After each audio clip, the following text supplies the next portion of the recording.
এই তেলে পুরো তরকারিটা করব। মাছ ভাজবো। এই দেখো মাছ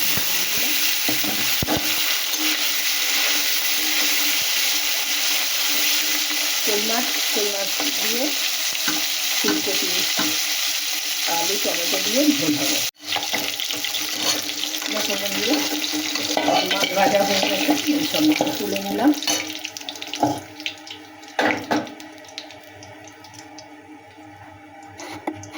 লঙ্কা দিলাম,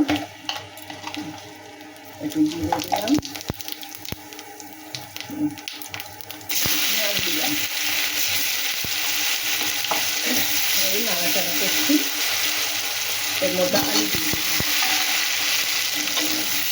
নাড়াচাড়া করতে থাকি, একটু ভালো করে কষিয়ে নিই। হলুদ দিলাম, এই লবণ দিলাম, নাড়াচাড়া করে ফুলকপিগুলো দিয়ে দিলাম। ভালো করে ভেজে নিই আগে। দেখো ফুলকপি ভাজা হচ্ছে, আর এর মধ্যে আমি মশলা দিয়ে দিলাম একটু আদা জিরে আর শুকনো লঙ্কা দিয়ে ভিজিয়ে দিয়েছিলাম। নিজে জল দিয়ে ভিজিয়ে রেখেছিলাম, এখন এটা দিয়ে দিলাম, একটু ঢেকে দেবো। মশলা থেকে ফুলকপি আলু ভালো করে কষিয়ে নিচ্ছি, আর এই মটরশুঁটিগুলো দিয়ে দিলাম।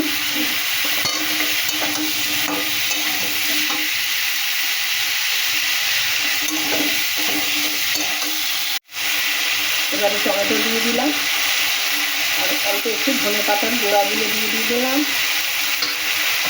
আর একটু নাড়াচাড়া করে নেব। এই দেখো ফুলকপি আলু বরবটি সব কষাই হয়ে গেছে মশলা দিয়ে। এবারে আমি এর মধ্যে জল দিয়ে দেবো। এই দেখো ফুটান্ত জল দিয়ে দিলাম।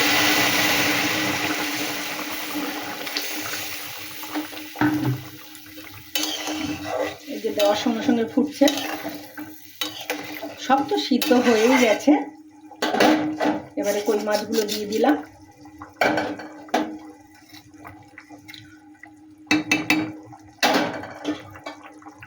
একটু ঢেকে দিলাম। দেখো বন্ধুরা, এই কই মাছ দিয়ে ফুলকপি আলু মটরশুঁটি দিয়ে একটা সুন্দর তরকারি করলাম। দেখো তোমরাও এভাবে করে খেয়ে দেখতে পারো, কই মাছ দিয়ে দারুণ লাগে।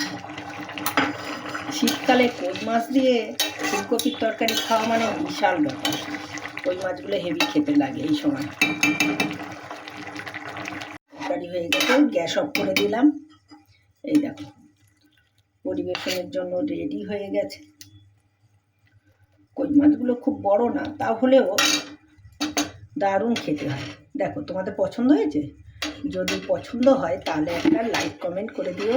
টাটা বন্ধুরা, তোমরা সবাই ভালো থেকো, সুস্থ থেকো।